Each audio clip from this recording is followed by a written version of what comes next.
Hi everyone, and welcome to Paper Pumpkin Week here on Creative Chelsea. Today I'm sharing with you my eighth alternative card idea made with the April 2026 Paper Pumpkin kit called Lakeside Retreat. This kit creates 9 cards, 3 in these 3 different designs with coordinating envelopes. And what I like to do is take the contents of the kit and make my own card designs. Today I'm going to share with you how to create this beautiful mountain lake card.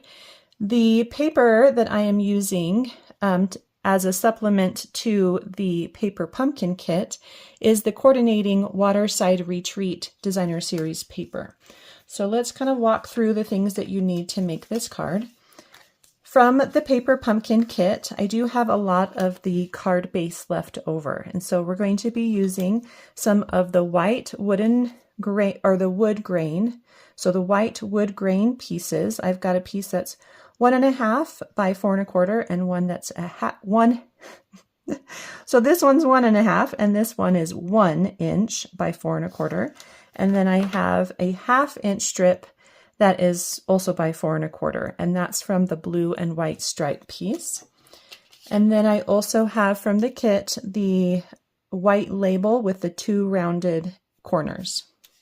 From my own stash, I have a card base. This is thick basic white cardstock. It is 5.5 by 8.5 and scored at 4 1/4. And then I have my pieces from the Waterside Retreat Designer Series paper. And one of the sheets has beautiful scenes, and then I love this mountain lake scene. So we're going to be using that on our card today. And then another piece has oars, and another sheet has fish. And so I just roughly cut out some of the images.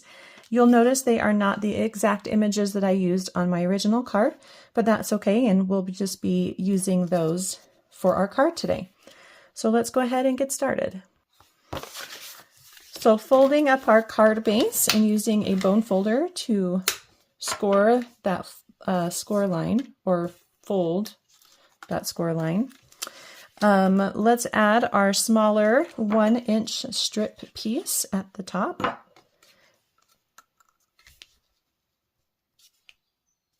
Make sure it goes edge to edge. And then we're going to do the same for the larger piece at the bottom. And if you want, you can try to line up the wood grain. Let's see, does it go this way? No, definitely goes this way. And we'll put that right here. It doesn't have to line up because they're so far apart that it won't matter. And then we have our mountain scene. This is a little larger than our card, so we do need to trim it down to 4 1/4. And I think I'm just going to take a little bit off of each side. So this is about 4 3/4, so I'm going to do 1/4 inch on the right and 1/4 inch on the left, and that gives me a 4 1/4 inches. And I'm just going to add this to the center. You'll see they have in that pack of DSP, it also has this beautiful blue and white striped paper, so that's fun. This is just going to go right between those two with the slight overlap. Again, make sure that it goes edge to edge and you smooth out that liquid glue.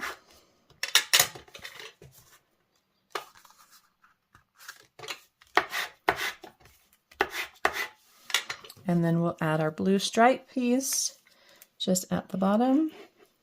And if you want, you can use your grid paper to make sure it goes nice and straight across.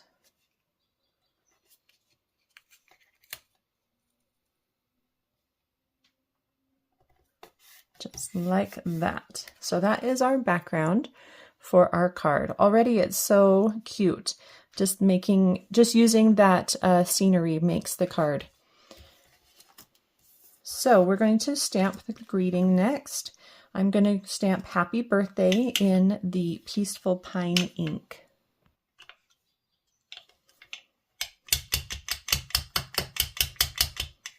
And I want the rounded corners at the top.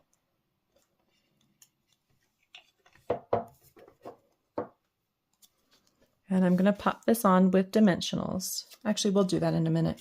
Let's fussy cut out our images next, and then we'll just kind of add everything at the same time. So the oars are pretty easy to cut out. It's just a very simple shape. The fish can be a little harder, especially as you come around kind of the lighter colored areas. So just take your time. If you are using stamps instead of this DSP, that would be a great idea. There are some really fun Lakeside stamp sets that Stampin' Up! Has come out with in the past or even currently. And so you could definitely have some fun kind of playing around with some different images to add as kind of a supplemental image to this card. Okay, so I've also added the images with some dimensionals because I know I'll need those. So let's start by adding our happy birthday. I'm going to kind of go right in the center, giving me plenty of space on the right side for my fish and oars. And then I do want these to cross, very similar to the ones I have here on my original card. So this one I'm going to put at a slight angle near the edge of the greeting.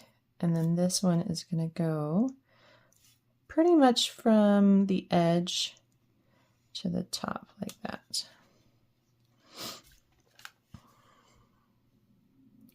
And then let's see how to get this fish in here.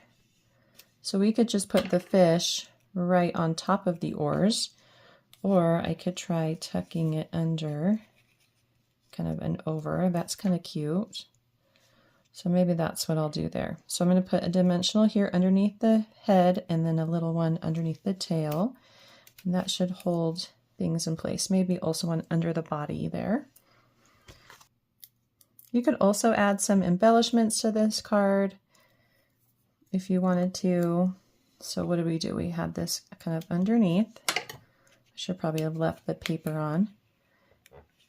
And then the head kind of was like right there. And then the tail like that. Very cute. Such a fun, easy way to use up the scraps from the Paper Pumpkin kit and pull in some of the coordinating products that Stampin' Up! Also offers. Well, I hope you enjoyed watching me create this fun card today. If you're interested in getting your own Paper Pumpkin kit, please subscribe using the link in the description below. If you would like to see written instructions or close-up images on how I created this card, you can visit my blog, creativechelsea.com. Thanks so much for watching. Have a creative day. Bye.